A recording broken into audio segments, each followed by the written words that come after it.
వినాయక చవితి వచ్చిందంటే చాలు గణేశుణ్ణి వివిధ రకాల ప్రతిమలను వాడవాడల్లా వెలుస్తూ ప్రత్యేక ఆకర్షణగా నిలుస్తుంటాయి. పర్యావరణ రహితంగా వినాయక చవితి వేడుకలు నిర్వహించాలని భావించే అనేక మంది ఎకో ఫ్రెండ్లీ గణేష్ ప్రతిమలను ఏర్పాటు చేసి అందరినీ అబ్బురపరుస్తుంటారు. ఈ తరహాలోనే నెల్లూరు నగరానికి చెందిన గ్రంథి జయకృష్ణ కుటుంబం గత కొన్నేళ్లుగా వినూత్న రీతిలో వినాయక ప్రతిమలను ఏర్పాటు చేస్తూ ప్రత్యేక ఆకర్షణగా నిలుస్తున్నారు. ఈ క్రమంలోనే ఈ ఏడాది కూడా మరో నూతన ఒరవడికి శ్రీకారం చుట్టి బంగారు పూసల మహాగణపతిని అబ్బురపరిచే తంజావూరు దేవాలయ సెట్టింగ్లో కొలువు తీర్చారు. పర్యావరణ రహితంగా వినాయక చవితి వేడుకలు నిర్వహించాలన్న సదుద్దేశంతో పాటు సింహపురి ప్రజలకు నూతనత్వంగా గణపతులను పరిచయం చేయటమే లక్ష్యంగా ముందుకు సాగుతున్నామని నిర్వాహకులు గ్రంథి జయకృష్ణ బాలకృష్ణలు అన్నారు. గత ఏడాది నూలుదరపు ఉండటంతో చేసిన వినాయక విగ్రహం తమకు ఎంతో గుర్తింపుకు తీసుకువచ్చిందన్నారు. ప్రత్యేకంగా మా వారు నేను ఇద్దరం కలిసి వినాయకుడిని తయారు చేస్తాము. ఇది మా పెళ్ళైన సంవత్సరం నుంచి ప్రతి సంవత్సరం కొత్తగా రకరకాలుగా చేస్తుంటారు. ముత్యాల వినాయకుడు, వెంకటేశ్వర స్వామి వినాయకుడు చాలా రకాలు చేశారు. ఇప్పుడు ప్రస్తుతం మా ఇంట్లో బంగారు గుండుతో వినాయకుడిని తయారు చేశారు. 1.5 నెలల నుంచి మా వారే కష్టపడి అంతా చేశారు. మందిరం గోపురం కానీ కింద మందిరం కానీ అంతా ధర్మాకోల్తో ఆయనే స్వయంగా కూర్చొని తయారు చేసుకున్నారు. విగ్రహాలు కానీ అంతా ఇంట్లోనే ఆయన చేతులతో ఆయనే స్వయంగా తయారు చేసి మేము ప్రతిష్ఠించాము.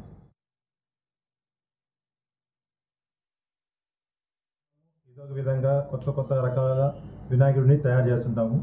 ఒకసారి స్టోన్ వినాయకుడు, ఒకసారి వెంకటేశ్వర స్వామి సెట్టింగు, ఇంకోసారి ముత్యాలతో చేసాము, ఇంకోసారి దారపుండలతో మందిరం తయారు చేసాము. ఈసారి కొంచెం స్పెషల్గా గోల్డ్ బాల్స్తో 10,000 గోల్డ్ బాల్స్తో 1.5 నెల కష్టపడి మేము వినాయకుడిని తయారు చేసాము. అట్లే ధర్మాకోలతో అన్ని రకాల దేవుళ్ళని పెట్టి ఒక గోపురం కూడా తయారు చేసాము, కింద మందిరం కానీ అని. ఇట్లా ప్రతి సంవత్సరము ఏదో ఒక విధంగా మన నెల్లూరు సింహపురి ప్రజలకి చూపించాలని చెప్పి మా ప్రయత్నము. నాకు ఇట్లా వినాయక చవితి వస్తుందంటే చాలా ఇంట్రెస్ట్. ఏదో ఒక విధంగా నేను తయారు చేయాలని చెప్పి నాకు బాగా చిన్నప్పటి నుంచి కోరిక. అలాంటిది ఇప్పుడు కొత్తగా అన్ని నేర్చుకొని చేసుకుంటున్నాను. కొత్తగా చేయాలి, ప్రయోగం చేయాలని చెప్పి.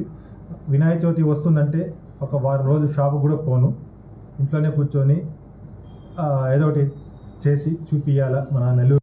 ఇది చిన్నప్పటి నుంచి ఏదో ఒకటి వినాయక చవితి అంటే తెలియని ఉత్సాహం, కొత్తదనం చూపించాలి, ఏదో ఒక క్రియేటింగ్ చేయాలి.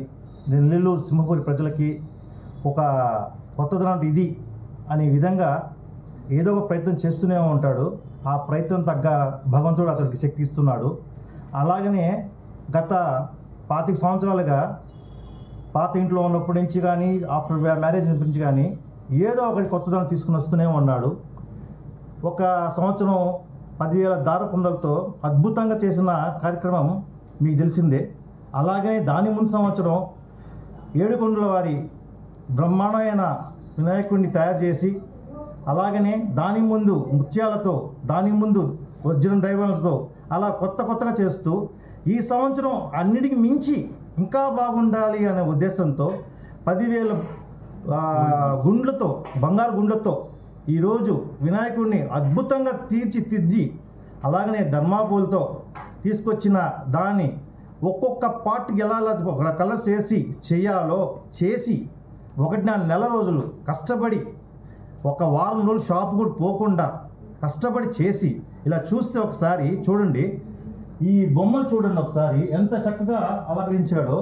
ఇవి చేయాలంటే మనిషికి అంత ఓపిక ఉండాలి. ఒక కళాకారుడికి ఉన్నంత శక్తి ఆ భగవంతుడు వీళ్ళ భార్యాభర్తలకు ఇచ్చినందుకు చాలా గర్వం.